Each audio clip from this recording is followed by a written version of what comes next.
Este programa tem apoio cultural da CNM, Confederação Nacional dos Metalúrgicos.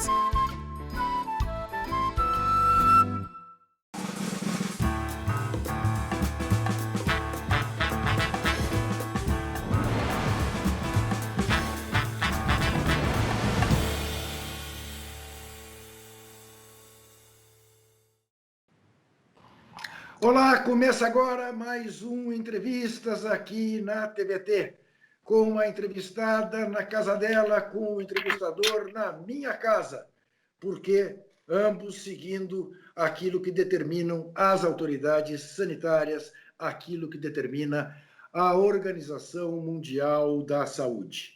E hoje o Entrevistas tem o prazer de conversar com a advogada Denise Dora, que vem a ser diretora executiva da ONG Artigo 19, uma ONG que zela pelo direito ao acesso à informação e pelo direito da liberdade de expressão, à liberdade de imprensa, essa liberdade hoje em dia tão ameaçada, tão fustigada no Brasil.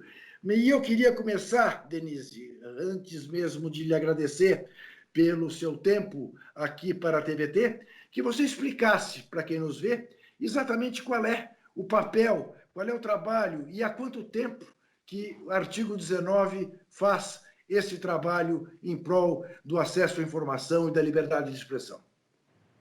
Muito obrigada, Juca. É um prazer enorme estar aqui. Eu sou fã do seu programa, assisto sempre e acho que ele é um lugar onde a gente debate, né, as questões principais do nosso país e do mundo. Artigo 19 é uma organização que surgiu na Inglaterra, em 1987, durante a campanha para a defesa do escritor Salman Rushdie. Ele escreveu um livro, né, famoso, Os Versos Satânicos, e por isso ele foi imensamente perseguido, ameaçado de morte. E nesse momento, né, instituiu-se uma campanha para a defesa da liberdade que ele tinha de pensar e escrever aquilo que acreditava. E é exatamente o artigo 19 da Declaração Universal dos Direitos Humanos, que diz que todas as pessoas têm o direito a se expressarem livremente, ter acesso à informação, produzir e receber informações sem interferência. Então, a organização, ela no início foi uma campanha para a proteção de um autor, de um escritor, e de sua liberdade, da liberdade das pessoas lerem o que ele estava escrevendo também, não era só dele. E depois ela se constituiu como organização. Ela chega ao Brasil em 2007, 20 anos depois, onde se abriu um escritório no Brasil, em São Paulo, a partir da Associação de Advogados Jornalistas Brasileiros, que resolveram criar uma filial aqui, digamos.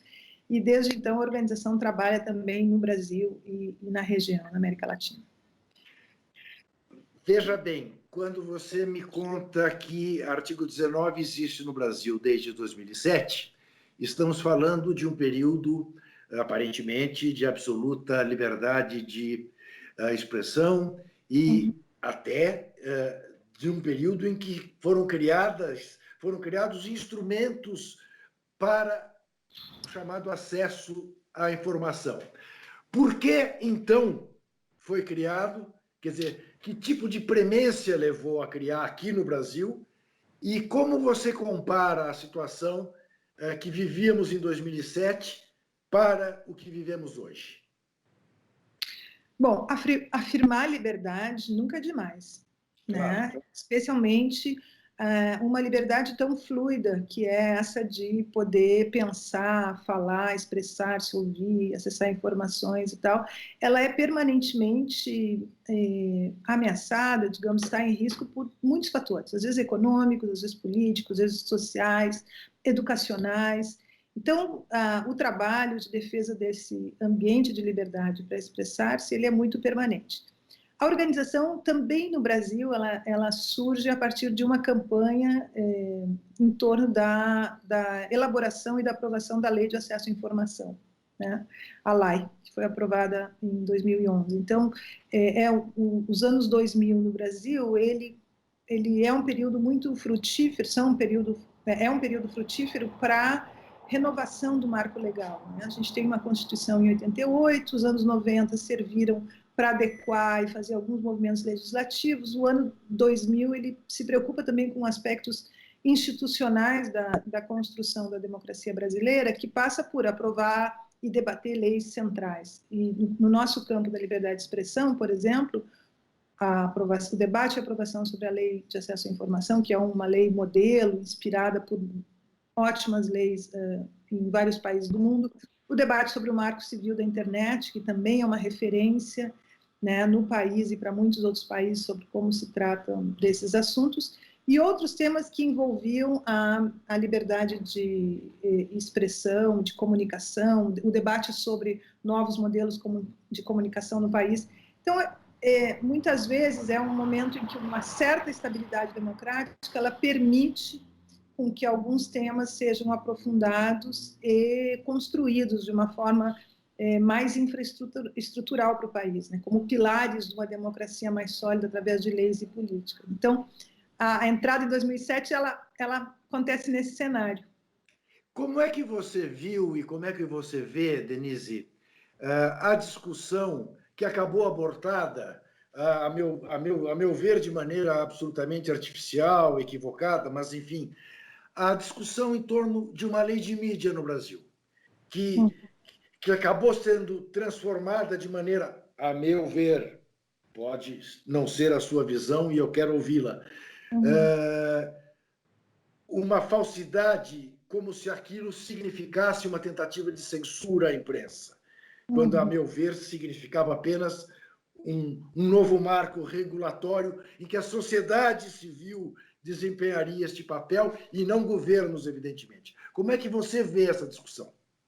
Então, um dos 5 itens fundamentais da agenda de trabalho do artigo 19, que a gente conhece como agenda de expressão, depois eu vou falar dos outros, é a ideia de uma mídia independente, né? Uma mídia democrática.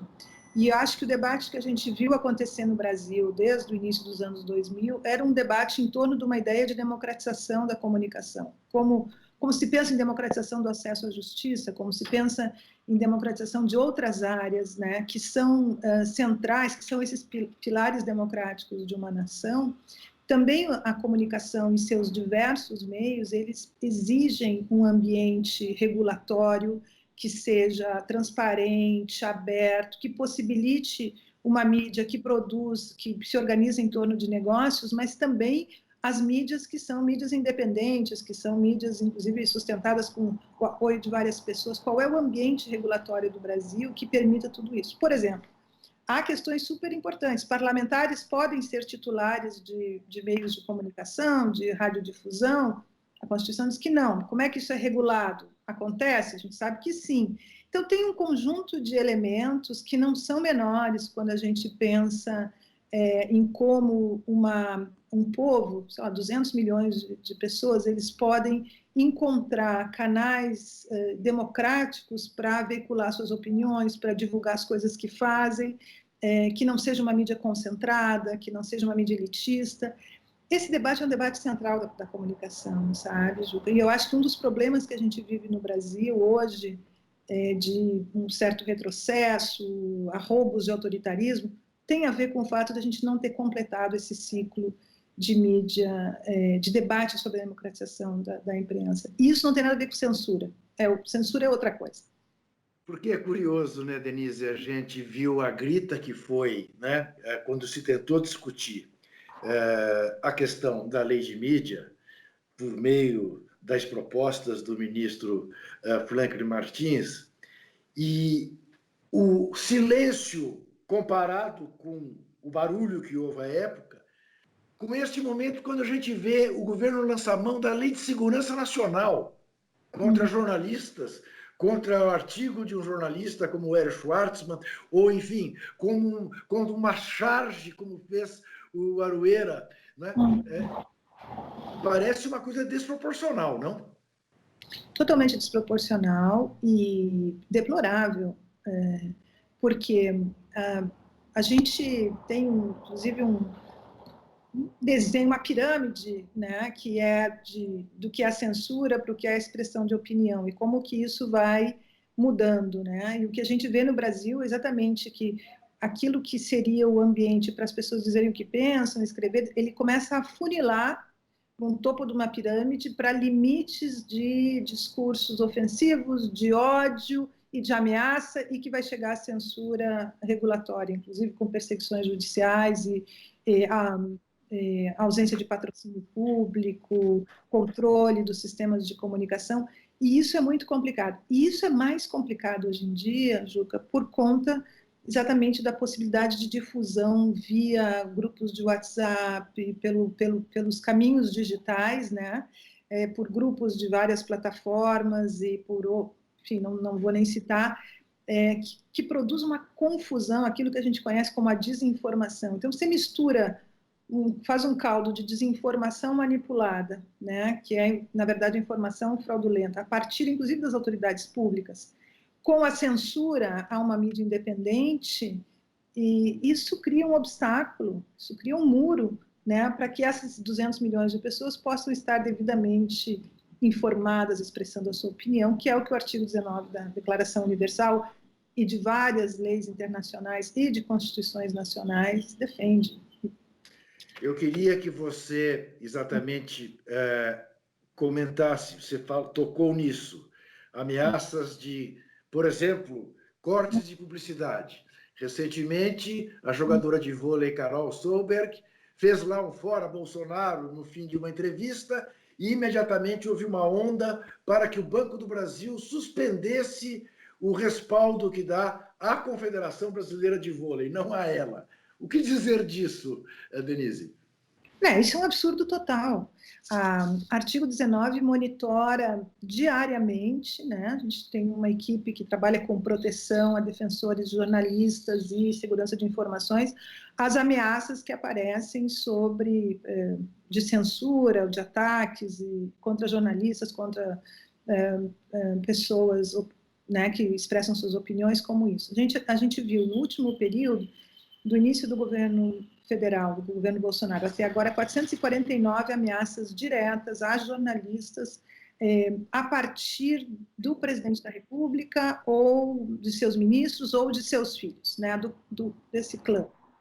E isso, muitas vezes, as jornalistas que estavam fazendo cobertura de Covid, tentando prestar informações diretas. Quando uma esportista, né? Ela é dona da própria carreira, obviamente ela deve e merece receber patrocínio público para poder expressar. Ela diz um fora Bolsonaro e é imediatamente, no mesmo dia, né, advertida com ameaça de quebra de patrocínio, etc. Se isso não é uma forma abusiva de censura sempre é abusiva, mas o uso do recurso público, que ao final das contas pertence a você, a mim, a todo mundo que está assistindo, né, para que as pessoas não se manifestem, bom, isso é um regime autoritário, sabe, autocrático. Isso não diz respeito a essas regras de um ambiente democrático, onde as pessoas podem ter opiniões diferentes e se respeitarem umas às outras. Então, esse episódio da Carol é muito assustador, assim, no sentido de uma projeção individual, entende? Vou acabar com a tua carreira, de uma perseguição de pessoas que têm talento. Quando a gente viu quantas mil vezes as pessoas fazem um gol e professam uma religião que eventualmente não é a religião dos outros, e bom, tá tudo bem, não tem problema nenhum. Ou mesmo, né, se manifestam contrariamente a algumas posições, apoiam alguns políticos. Eu achei, assim, a gente se manifestou imediatamente, muitas organizações se manifestaram, a gente tem que protestar e tem que apoiá-la, porque não pode. Este não é o país que a gente quer para nós, gerações futuras. Dialogasse agora com a nossa Renata Miele. Oi, Denise, um prazer falar com você. Nós temos assistido, né, temos acompanhado a escalada de violações à liberdade de expressão promovidas pelo governo Bolsonaro e vocalizadas pelo próprio presidente da República, né?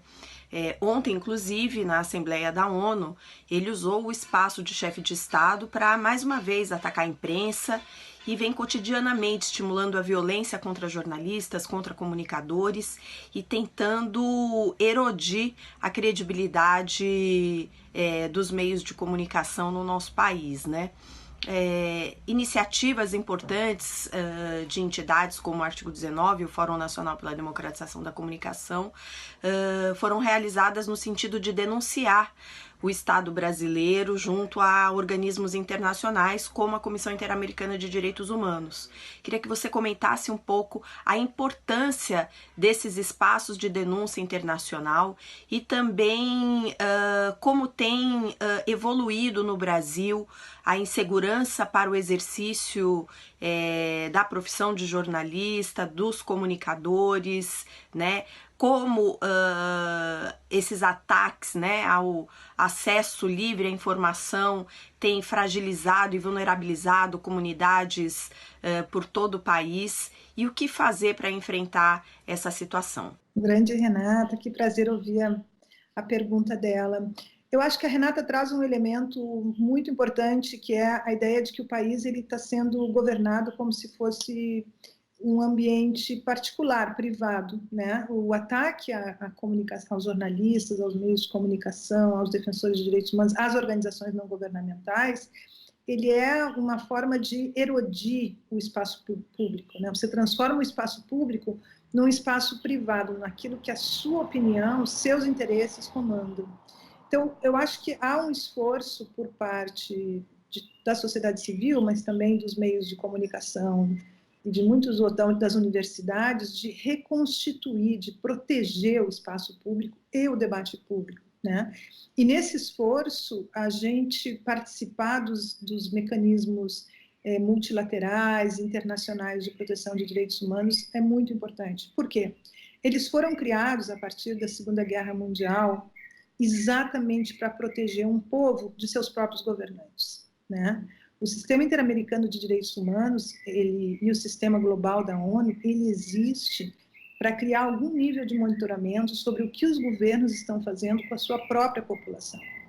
Segundo o historiador inglês Eric Hobsbawm, em todas as guerras do século XX, quem mais matou pessoas foram os governos em relação aos seus próprios nacionais, não foram forças estrangeiras. Então, o que a humanidade mais precisa de sistemas que protejam os cidadãos e as cidadãs daquele arbítrio que o seu governo local pode fazer contra ele. E é isso que a gente está vivendo no Brasil. Por isso, muitas das entidades de classe, organizações da sociedade, associações, redes, elas têm buscado o sistema internacional para dizer, olha, o meu governo está me massacrando, né? E neste ano, em março deste ano, um conjunto de organizações que incluiu o Fórum Nacional de Democratização da Comunicação, o Intervozes, a ABRAGE, Associação Brasileira de Jornalismo Investigativo, Artigo 19, os Repórteres Sem Fronteiras e outros, enviou um comunicado à Comissão Interamericana de Direitos Humanos, pediu uma audiência exatamente para falar dos ataques à liberdade de expressão e ao acesso à informação, porque uma coisa super relevante é o fato de que o governo tem derrubado as bases de dados, né? Tem destruído, digamos, sistemas de informações públicas do Brasil. Então, ter ido à comissão visibiliza para o mundo o que acontece aqui e o quanto as populações brasileiras, com toda a sua diversidade, elas estão sendo atacadas pelo seu próprio governo.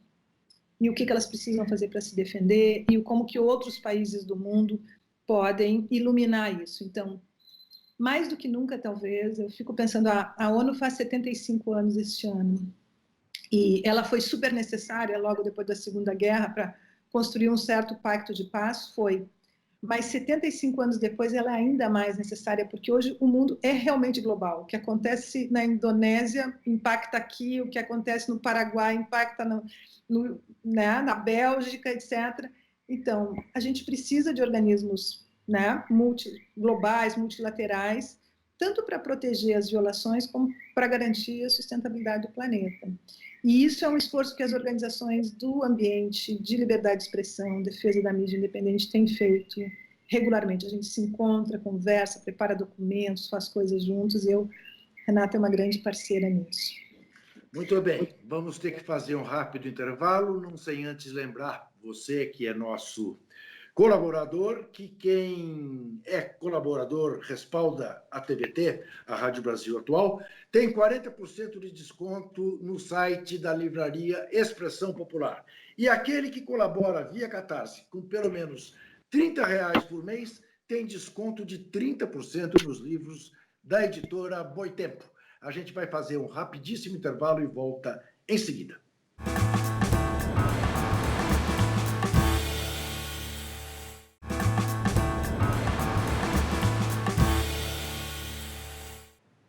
Converso com a advogada Denise Dora, da ONG Artigo 19, que defende o acesso à informação, à liberdade de expressão. Ela na casa dela em Porto Alegre e eu na minha em São Paulo, de acordo com o que determinam as autoridades sanitárias. E eu quero começar esse bloco com uma pergunta da jornalista da Rádio Brasil Atual, Nahama Nunes. Olá, Denise, tudo bem? Denise, desde que foram confirmados os primeiros casos de Covid-19 aqui no Brasil, ao menos 82 jornalistas e comunicadores sofreram ataques enquanto realizavam coberturas relacionadas à pandemia e às recomendações de prevenção da Organização Mundial de Saúde. Os dados são de um monitoramento permanente realizado pelo Artigo 19 e cobrem aí o período de 5 meses em que o país ultrapassou a marca de 100 mil mortes decorrentes da doença e se tornou um dos mais impactados de todo o mundo. Denise, como proteger esses jornalistas, comunicadores, trabalhadores que estão no fronte do combate à doença aqui no Brasil? Obrigada. Muito obrigada pela pergunta. Esse é um tema muito importante para a gente. A área de monitoramento de ataques a jornalistas, ela trabalha constantemente para ir atualizando os dados. E a gente ficou impressionado com o fato de que havia um ataque a jornalistas fazendo cobertura da pandemia de Covid-19 para exatamente possibilitar informações acuradas para a população e tal. E o pior de tudo é que essas ameaças, esses ataques, eles vêm das autoridades públicas, né? Eles vêm do presidente, vêm dos seus ministros, vêm dos filhos do presidente, numa tentativa de, fundamentalmente, produzir desinformação, né? E aqui a gente tem dois problemas. Primeiro, e imediato, como proteger esses jornalistas? Nós vimos que teve um momento em que os jornalistas que faziam a cobertura ali da Presidência da República se recusaram a continuar, porque não lhes era garantido segurança física, inclusive, né?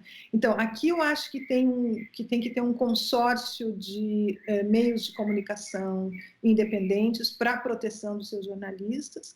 Acho também que a gente deve relatar, reportar, documentar esses casos e levar para os sistemas globais de proteção de direitos humanos, levar para a Unesco, que é um órgão que trabalha muito com a liberdade de expressão e a defesa dos jornalistas, levar para o sistema de direitos humanos do sistema interamericano, levar para a audiência da ONU, inclusive numa sessão do Conselho de Direitos Humanos da ONU, a gente colocou a jornalista, um pequeno depoimento da jornalista Bianca Santana, que foi ela própria citada, né, pelo presidente como produtora de desinformação, quando, na verdade, ela estava veiculando informações relevantes.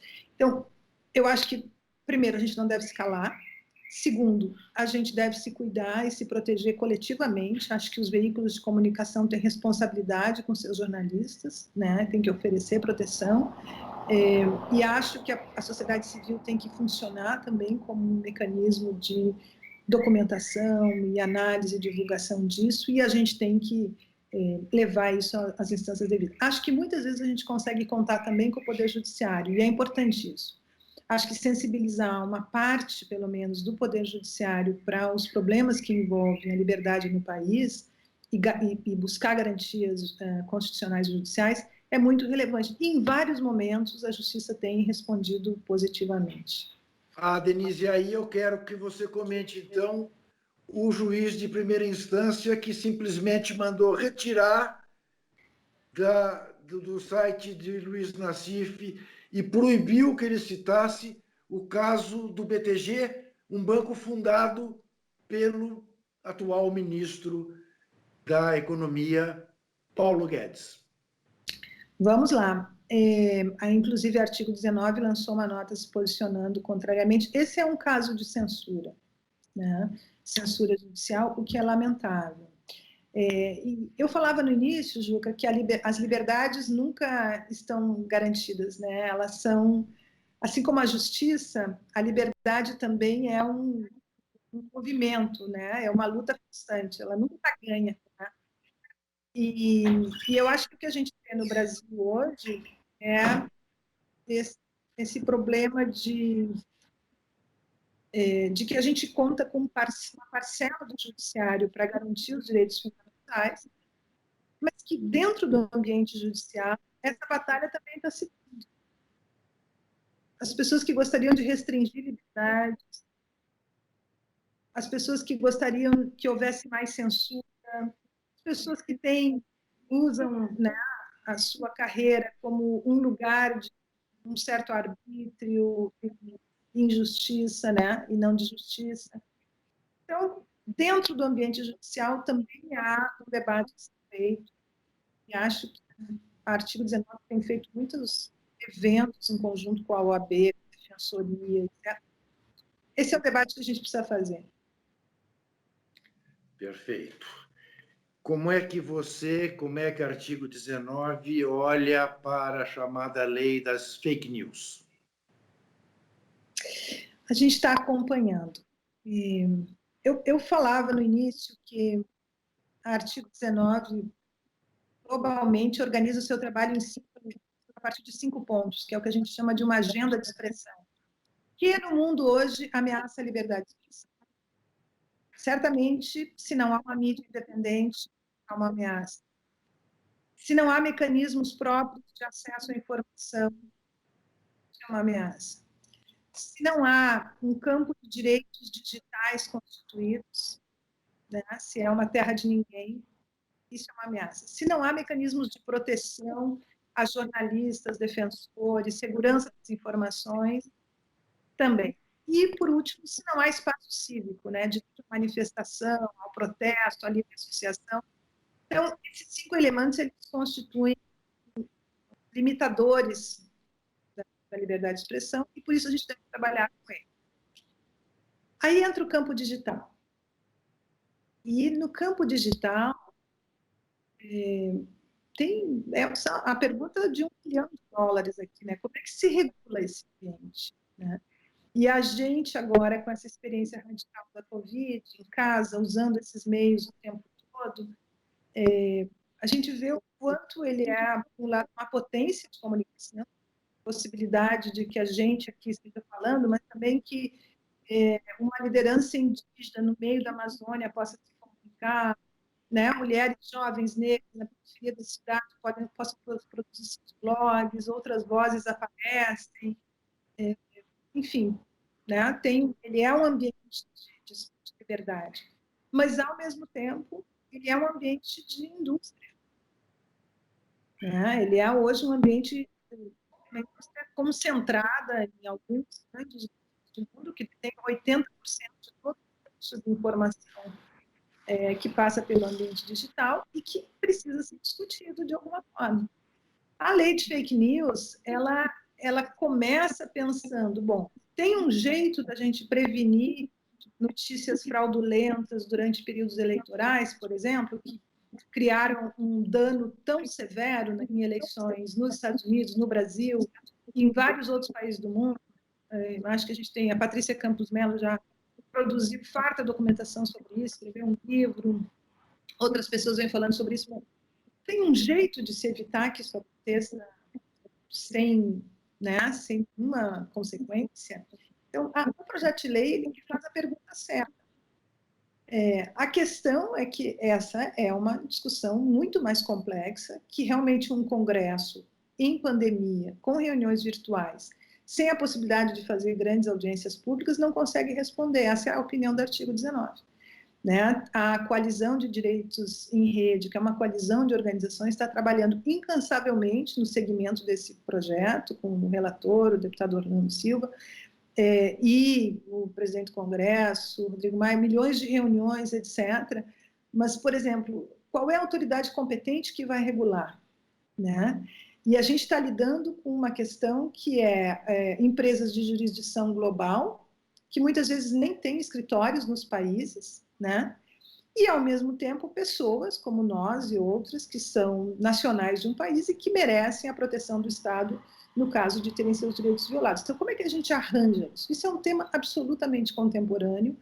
A Artigo 19 está envolvida nisso, produz estudos, pensou recomendações para o Tribunal Superior Eleitoral, tá, uma nota técnica que está no nosso site, vem acompanhando o debate do PL.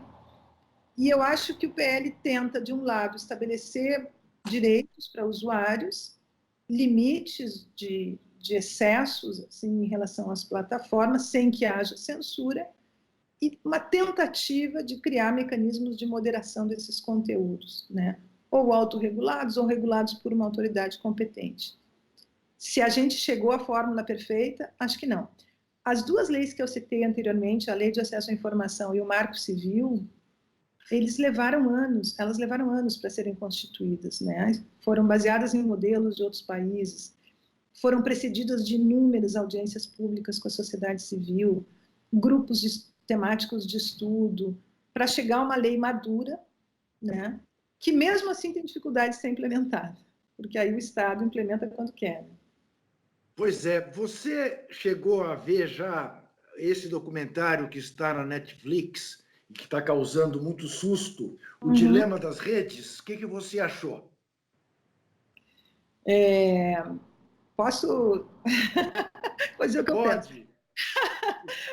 Eu achei o documentário interessante, porque ele aprofunda questões que a gente já está se preocupando. Né? Quem é que controla a mente da gente, o fato de que os nossos filhos passam 200 horas com aquele celular na mão, etc. E ele dá elementos interessantes de como é que isso se monta a partir dos algoritmos e tal, que é Mas ele me pareceu assim, meia dúzia de pessoas, homens, né, brancos do Vale do Silício, criaram um problema. E depois essa mesma meia dúzia que acha que vai resolver. Eu falei, opa, tem alguma coisa errada aí. Essa é a nossa percepção, entende? Que a questão do que o documentário coloca não vai ser resolvido por tecnologia, ela exige liberdade de expressão, exige participação cívica, exige pluralidade de vozes. O que é a experiência das redes no hemisfério sul, na África, na Ásia, na América Latina, as comunidades indígenas? Ela é diferente da experiência urbana do Vale do Silício. Né? E a tradução desse momento, desse desafio contemporâneo, ele precisa ser feito de outro jeito.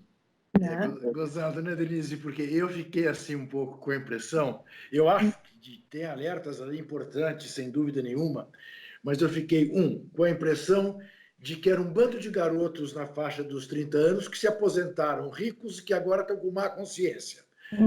Achei um pouco ingênua, né? As saídas e aquela parte ficcional é de doer, né? Eu achei de doer.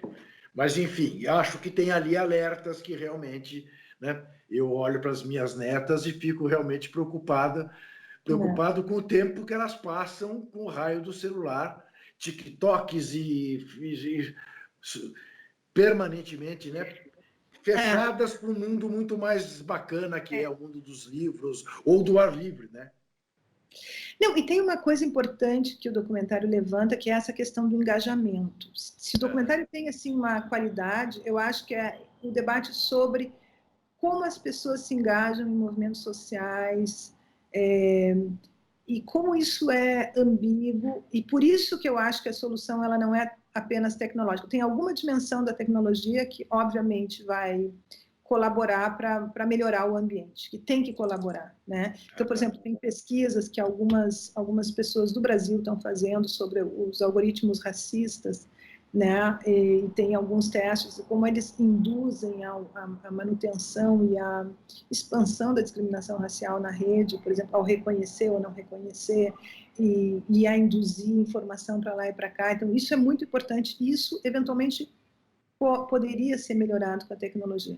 Mas o que eu acho que é interessante é como ela produz engajamento. Por exemplo, a gente viu aquele TikTok que levou ao esvaziamento da convenção do Trump.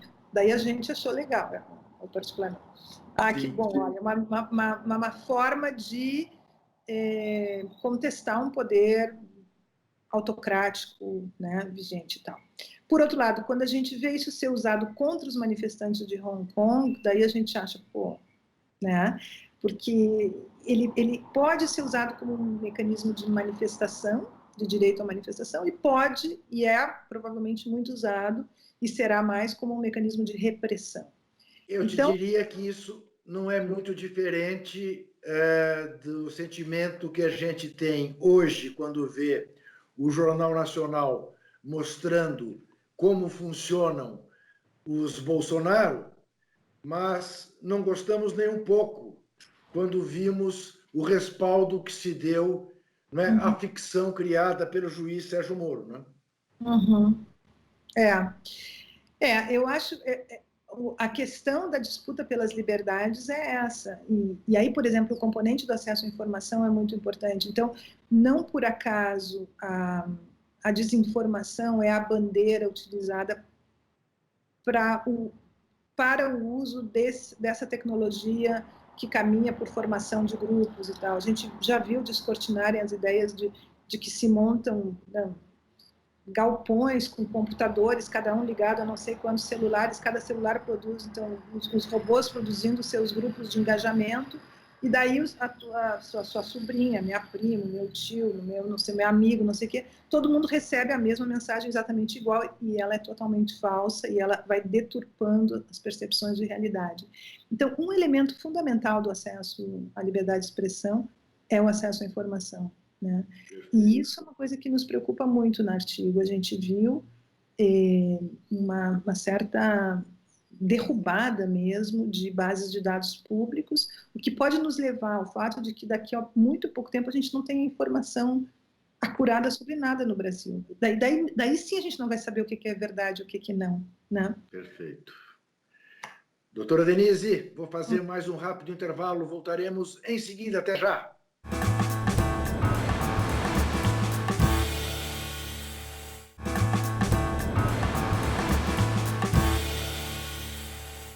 Converso com a advogada Denise Dora, da ONG Artigo 19, em defesa do acesso à informação e da liberdade de expressão. E vamos ouvir agora a pergunta do diretor executivo do Instituto Vladimir Herzog, do qual orgulhosamente faço parte. Vamos ouvir a pergunta de Rogério Sotile. Olá, Juca Kfouri. Denise Dora, minha querida amiga, é uma honra participar dessa entrevista, tendo entrevistado a Denise Dora, de quem eu conheço há bastante tempo, uma guerreira dos direitos humanos. Eu queria começar pelo começo. A Denise é uma ativista desde sempre que tornou uma das suas ideias centrais a luta de gênero, a luta pelo direito da mulher. Eu gostaria de saber se a Denise reconhece o seu pertencimento a uma geração que deu origem ao movimento feminista brasileiro. E já fazendo o link para a questão da liberdade de expressão, porque quando se trata de movimento feminista, estamos falando de liberdade, do direito da mulher. O que nós, da sociedade civil, podemos fazer para interromper essa onda avassaladora de violência contra a liberdade de expressão e contra a democracia?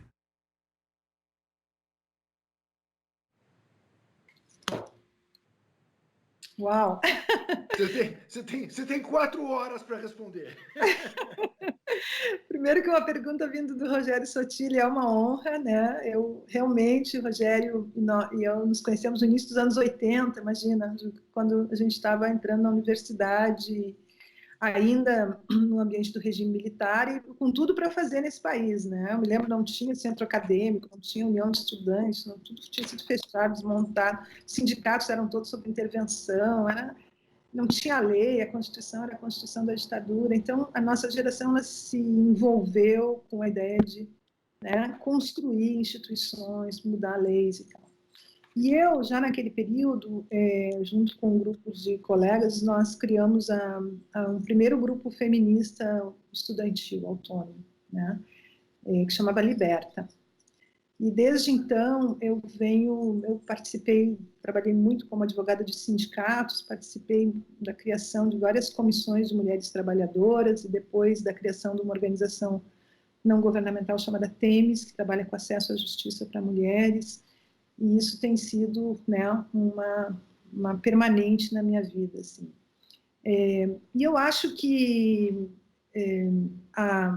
uma das coisas que o movimento feminista, que se renova diariamente, todo dia tem novos grupos, novas ideias, novos livros, é um movimento, um dos mais, talvez, vivos, pujantes, né, da história recente da humanidade, assim, com muitas conquistas, mas que é num campo também das liberdades e das igualdades, e, portanto, nunca é jogo ganho. Nunca é jogo ganho. Tá? A gente viu nessa pandemia o aumento expressivo de violência doméstica, a gente viu que as primeiras pessoas que foram desempregadas em massa foram as mulheres, especialmente as mulheres negras, mulheres de classes populares. O maior índice de desemprego no Brasil durante a pandemia, neste ano, se deu entre as trabalhadoras domésticas, mais de 1 milhão de mulheres, na sua maioria mulheres negras, moradoras da periferia, perderam a sua fonte de renda, às vezes a única fonte de renda das famílias. Então, embora a gente reconheça a ideia de que houveram muitos avanços institucionais importantes, assim, em termos legais, em termos mesmo de estilos de possibilidade de vida, tem muito retrocesso e tem muita disputa, né?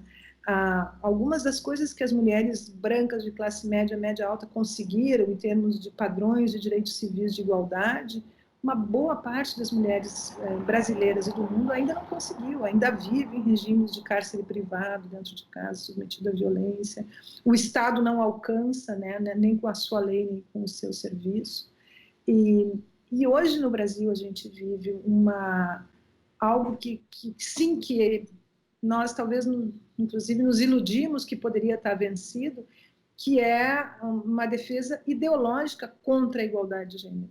Né? A gente vê hoje a ministra Damares dizendo abertamente que é contra a igualdade, o governo, o Ministério das Relações Exteriores do Brasil trabalhando em todas as instâncias da ONU para arriscar de qualquer documento a expressão igualdade de gênero, ou seja, defendendo ostensivamente a desigualdade entre homens e mulheres e uma desigualdade hierárquica, né? Colocando as mulheres em posições subalternas, submetidas. Então, isso no Brasil foi, confesso, para mim um pouco surpreendente. Eu sabia que era assim na prática, mas que a gente veria autoridades públicas fazendo a defesa de que isso é bom, de que isso é bom para todos nós, homens e mulheres. Isso é um absurdo, para dizer o mínimo. A desigualdade não é bom para ninguém, né? Pode ser bom para aquele grupo pequeno que detém, que está no topo das pirâmides sociais e políticas e detém o poder, e aí, nesse caso, os homens brancos ricos, mas mesmo as pessoas que se beneficiam, que são privilegiadas das desigualdades, em algum momento elas pagam a conta, né? Então, a desigualdade não é bom para ninguém. Muitas pessoas se beneficiam da desigualdade, sim, mas a conta está posta com criminalidade, com mortalidade infantil, mortalidade materna, infelicidade, sabe? Tá posta até, né, Denise? Com a necessidade dessa gente de andar em carro blindado, de morar em condomínio blindado, em ter gastos com segurança pessoal, né? Tudo que uma sociedade mais igualitária não precisaria, né? Eu, cada vez que digo a companheiros jornalistas do mundo inteiro, em coberturas internacionais, dos carros blindados no Brasil, eles não acreditam. Eu digo, mas não é a faixa de Gaza? Vocês estão malucos? É pior que a faixa de Gaza. Uma vida mais simples, mais austera, mais igual, mais igualitária, ela seria muito melhor para todo mundo. Então, isso não está posto, né? E, especialmente as mulheres negras têm sido uma força vital de mudança nesse país. O Rogério pergunta o que a gente pode fazer.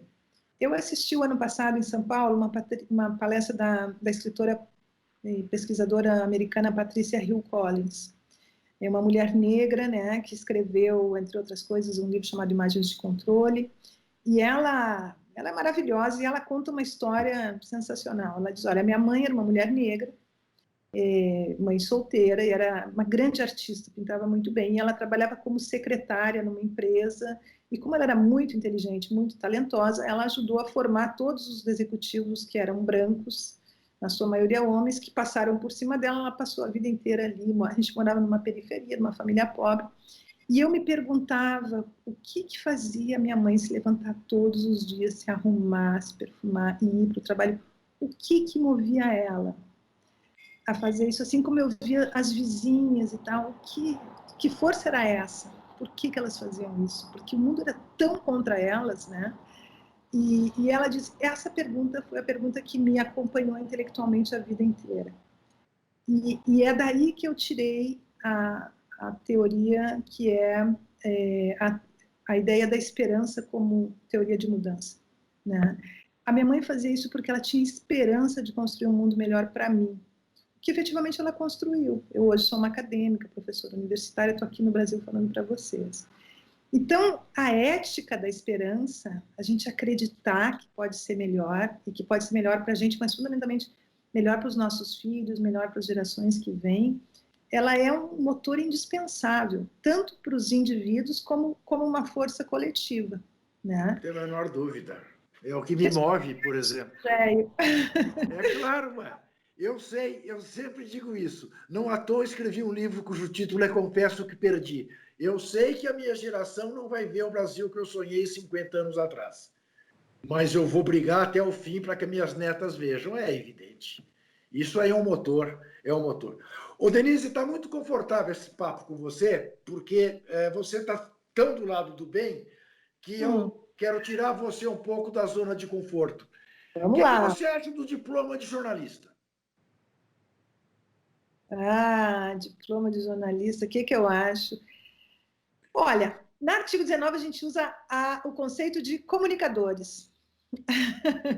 Tá. A gente acha que a comunicação ela é um bem, né? Boa. E aí muita gente pode se comunicar. Eu tenho que confessar uma coisa para ti. Faz muitos anos eu trabalho na Temis, essa organização, com um programa que se chama Promotoras Legais Populares, que é um programa de empoderamento legal. Eu também acho que a justiça não é só para advogado, juiz e promotor. Eu acho que a justiça é para as pessoas. E uma boa justiça deveria ter agente comunitário de justiça, paralegal, outras figuras que não necessariamente passaram pela... Não necessariamente Doutora Denise, estamos de pleno acordo quanto à justiça e quanto ao exercício da arte de comunicar. Eu queria também que você explicasse para quem nos vê o que é esta recentemente aprovada Lei de Proteção de Dados. Porque estamos vendo a Lei de Acesso à Informação desmontada no Brasil. Aparentemente é uma contradição que, nesse momento em que se desmonta a Lei de Acesso à Informação, cria-se a Lei de Proteção de Dados. Eu sei que são coisas diferentes, mas eu queria que você explicasse do que se trata. Vamos lá. A Lei Geral de Proteção de Dados é o típico exemplo onde a justiça e a comunicação se encontram para fazer uma confusão na vida das pessoas e elas não entenderem do que se trata. A gente precisa explicar, né? A partir do bem simples. Cada vez que a gente... Bom, todo mundo sabe o seu CPF, seu RG, sua conta bancária, suas senhas e tal. No momento que a gente coloca isso no ambiente virtual, nos nossos telefones, ele passa a ser acessado por um conjunto de interesses, né? E como é que a gente protege esses dados, já que a gente está navegando nesse ambiente em que se podem acessar eles? Muitos países, então, tomaram a iniciativa de criar leis para proteger, né, mecanismos de regulação para a proteção desses dados. E foi isso que aconteceu no Brasil. A Lei de Proteção de Dados, ela já tem uma década de debate. Ela, de alguma forma, como a Lei de Acesso à Informação e o Marco Civil da Internet, ela partiu de uma demanda da sociedade civil, contou com propostas plenárias, etc. Infelizmente, ela entra em vigor por campanha da sociedade civil, porque ela quase não entrou, ela estava ali marinando, né? E a gente não sabia se ia conseguir, não. Mas, finalmente, ela entra em vigor por pressão da sociedade, e no momento em que não há esse ambiente democrático aberto para uma ampla discussão dela, né?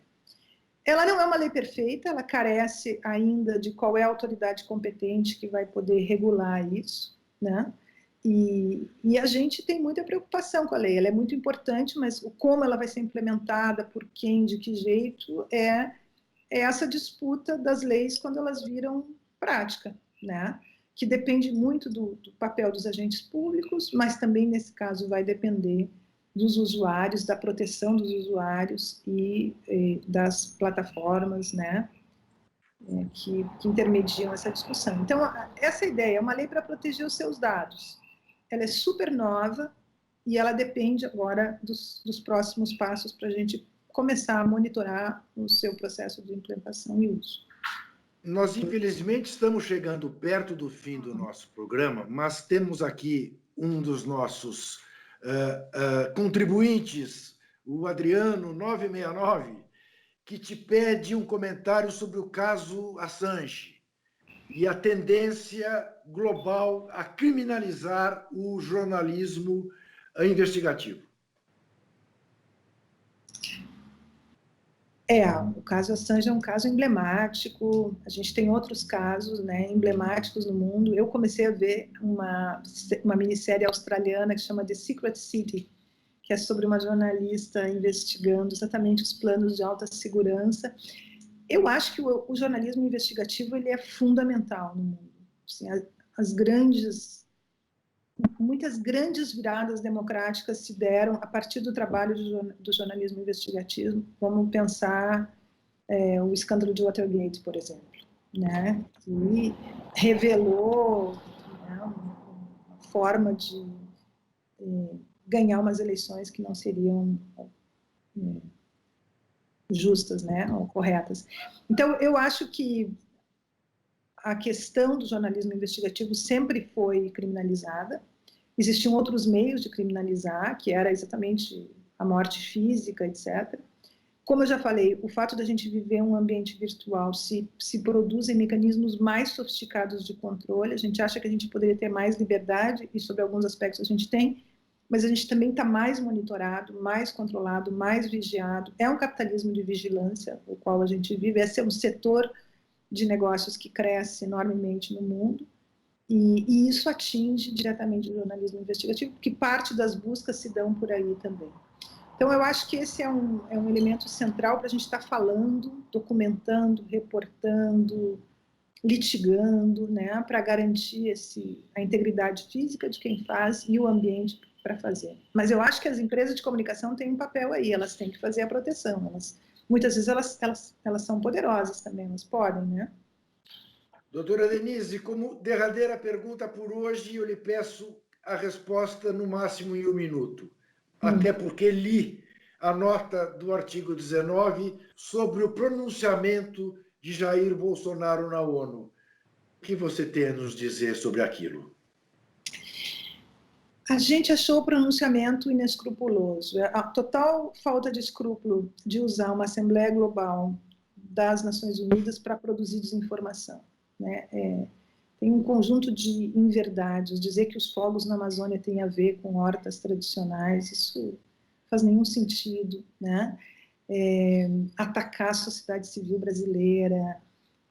Eu acho que realmente o presidente falou para o seu próprio fã-clube e dialoga com ele, mas ao fazer isso e ao usar uma plataforma global como lugar para desinformação, ele propulsiona, né, essas redes de desinformação que vão acabar chegando nos nossos vizinhos, amigos, parentes, etc. Isso é muito nefasto, é uma pena. Eu acho que o Brasil merece muito mais e muito melhor.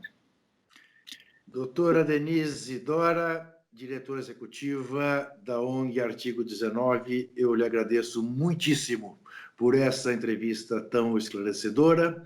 Lembro, quem nos vê, que quinta-feira, 15 para as 10 da noite, estaremos de volta, como sempre, e lembro também, diante de tudo que disse a doutora Denise Dora, que desesperar jamais. Este programa tem apoio cultural da CNM, Confederação Nacional dos Metalúrgicos.